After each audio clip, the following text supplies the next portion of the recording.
Theorem भी है और एक इंफॉर्मेशन, जैसे भी आपके दिमाग में ये बैठे। हालांकि ये थ्योरम भी है तो हम लिख देते हैं थ्योरम, है ना। तो ये थ्योरम भी है और ये एक इंफॉर्मेशन भी है जो अपने दिमाग में रखेंगे। तो जैसे अगर हम लिख दें रिलेशन एंड फंक्शन में थ्योरम, है ना, थ्योरम वन, थ्योरम वन, तो ऐसा कुछ अगर हम लिख दें तो क्या है theorem one, let R be a relation, let R be a relation on set A, let R be a relation on set A, then R be a relation, let R be a relation on set A। तो अगर R reflexive है बच्चों, if R relation R is reflexive, पहला point, if relation R is reflexive, R is reflexive, it implies that R inverse is also reflexive, is also, R inverse is also reflexive,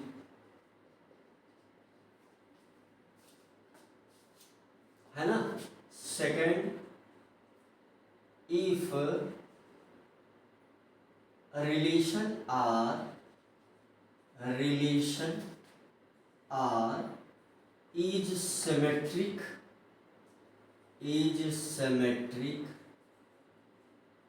it implies that R inverse is also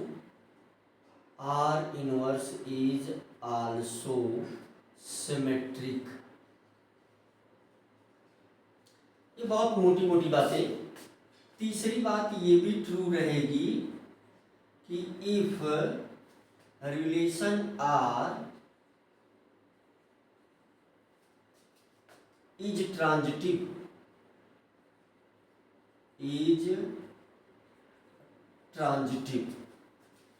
it implies that R inverse is also transitive, है ना बच्चों। तो ये बहुत मोटी मोटी बात और ये थ्योरम भी है, ठीक है, ये बहुत मोटी मोटी बात और एक थ्योरम भी है। तो इस प्रकार से आप इस इंफॉर्मेशन को अपने दिमाग में रखेंगे, आवश्यकता पड़ने पर यूज करेंगे। ऐसे सेंटेंस के फॉर्म में कभी सवाल अगर पूछा जाएगा, वैसे जेई लेवल या इस प्रकार के लेवल पर ऐसे छोटे मोटे सवाल नहीं पूछे जाते। तो बस एक इंफॉर्मेशन थी जो हमने आपको दिया, राइट। ये बहुत एक छोटा सवाल इसके नीचे हमने लिख दिया बच्चों आपके लिए। तो ये क्वेश्चन आइए हम लोग करते हैं, है ना। तो पहले हम कैसे इस क्वेश्चन को कर रहे हैं इसको आप देख लें फटाफट, और हम एक तरीका और भी आपको बता देंगे, तो उससे भी आप करके सेटिस्फाई हो सकते हैं। तो ये क्या कह रहा है कि let R be a relation on the set of all lines in a plane defined by L1 L2, है ना, belongs R equivalent line L1 parallel L2, है ना, line L1 parallel L2, line L1 parallel L2, so that R is an equivalence relation। चलो कैसे solve करेंगे, बहुत मोटा सवाल। Solution, let capital letter L be the set of all parallel lines, all parallel lines, है ना, all parallel lines, parallel lines, है ना, ऐसा हम मान लेते हैं। तो यहां से इसका मतलब कि यहां से एक चीज हम लिख सकते हैं कि जो लाइन यल है, यल बिलोंग्स, है ना, L belongs what, capital letter L, L जो है वो सेट है। तो हमें क्या है, ऑल पैरेलल लाइन, चूंकि रिलेशन ऑन यल है ना, यहां पर क्या है, यहां पर relation R on L, relation R on L है, relation R on capital letter L, L means set है ना। तो इसका क्या मतलब हुआ, इसकी मीनिंग ये हुई कि ये जो यल कामा यल होगा, यल कामा यल, तो ये सभी बिलोंग करेगा किससे, आर से, फॉर आर यल, है ना, for all L belongs capital letter L, ये स्मॉल लेटर यल क्या है, लाइन है, और कैपिटल लेटर यल क्या है, सेट है। तो हम कह सकते हैं कि now R is reflexive, now R is reflexive है, आर क्या है, रिफ्लेक्सिव है। अब देखो, चूंकि L1 L2 L3 ये सब क्या है, यल, यहां से L1 L2 L3 ये पैरेलल लाइंस हैं, तो इसका मतलब देखो L1 कामा L2 ये भी बिलोंग किसके करेगा, कैपिटल लेटर यल से, क्योंकि ये यल के एलिमेंट हैं, है ना। और हमें क्या गिवन है, हमें ये गिवन है L1 पैरेलल L2, हमें ये चीज गिवन है। तो L1 parallel L2 implies that L2 parallel L1, तो यहां से ये रिलेशन ऑन व्हाट है, रिलेशन ऑन यल है। तो इसका मतलब ये हुआ बच्चों कि L1 कामा L2 अगर ये बिलोंग करेगा R से,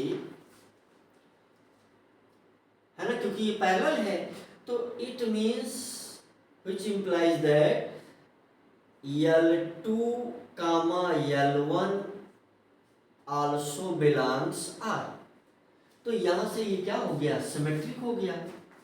तो R, now R is symmetric, now R is symmetric है। अब नेक्स्ट ध्यान देने वाली बात है कि हमें क्या पता है कि L1 comma L2 and L3 belongs capital letter L, क्योंकि सारी लाइंस इसकी एलिमेंट हैं।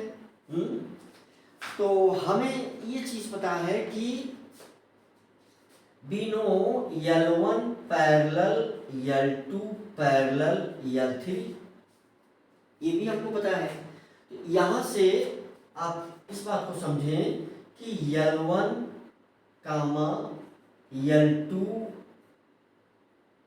L1 कामा L2, है ना, L1 comma L2 small letter, ये सब लाइन को मैं लिख रहा हूं, L1 कामा L2 कामा L2 कामा L3 बिलोंग्स R। तो चूंकि ये पैरेलल ही है, तो यहां से हम क्या लिख सकते हैं, it implies that L1 comma L3, L1 comma L3 belongs R also. यहाँ R क्या है, now R is transitive also. मुझे लग रहा है कि क्वेश्चन आपने पढ़ लिया, एक थ्योरम थी जिसका इंफॉर्मेशन था, जो इंफॉर्मेशन हमने आसानी से आपको दिया। ठीक है, तो बहुत मोटे मोटे और छोटे छोटे ये सवाल, और इस क्वेश्चन को देख करके आप जो है एनसीईआरटी का जो कि फर्स्ट एक्सरसाइज, मुझे लग रहा है बेटा मुझे सवाल आप बता सकते हैं कि कौन सा क्वेश्चन नहीं आ रहा है कल क्लास में, और क्या बताएंगे आप। और ये फर्स्ट एक्सरसाइज का 16 क्वेश्चन दिया गया है, तो इस पूरे 16 क्वेश्चन को आप करें, राइट। तो मुझे लग रहा है कि अब आप देख रहे हैं कि ये क्या हो गया है, रिफ्लेक्सिव भी है, सिमेट्रिक भी है और ट्रांजिटिव भी है। तो हम कह सकते हैं कि ये क्या है, इक्विवेलेंस भी है, राइट। तो यहाँ पर आप लिख सकते हो, इसको मिटा दिया जाए। क्वेश्चन आपने पढ़ लिया, रिलेशन वे जानते भी हैं आप। तो इसके नीचे आप क्या करोगे, इसके नीचे आप लिख सकते हो, चूंकि relation R1 because relation R is, है ना, रिलेशन। तो यहां से हम लिख सकते हैं कि R इज, है ना, नाउ रिलेशन R इज, यहां से हम लिख सकते हैं now relation R is transitive also. तो R क्या है, R जो है वो रिलेशन R रिफ्लेक्सिव भी है, सिमेट्रिक भी है और ट्रांजिटिव भी है ना। क्या है, रिफ्लेक्सिव भी है और सिमेट्रिक भी है और फिर ट्रांजिटिव भी है। तो it means R is equivalence relation, hence we can say R is equivalence relation। बहुत मोटी मोटी बातें हमने आपसे डिस्कस किया बच्चों। एंटी सिमेट्रिक जो है सिलेबस में नहीं है, फिर भी हम डिस्कस कर देंगे, है ना। जैसे 1 2 प्रेजेंट है तो 2 1 नहीं प्रेजेंट होना चाहिए एंटी सिमेट्रिक के लिए। तो चलो हम एंटी सिमेट्रिक का भी डिस्कशन कर देंगे। हम उम्मीद करते हैं कि एक्सरसाइज 1 का 16 क्वेश्चन आप कर लेंगे। जो एक आध क्वेश्चन नहीं आएगा वो कल आप हमसे पूछ लेंगे। इसके बाद हम लोग शुरू करेंगे फंक्शन, राइट।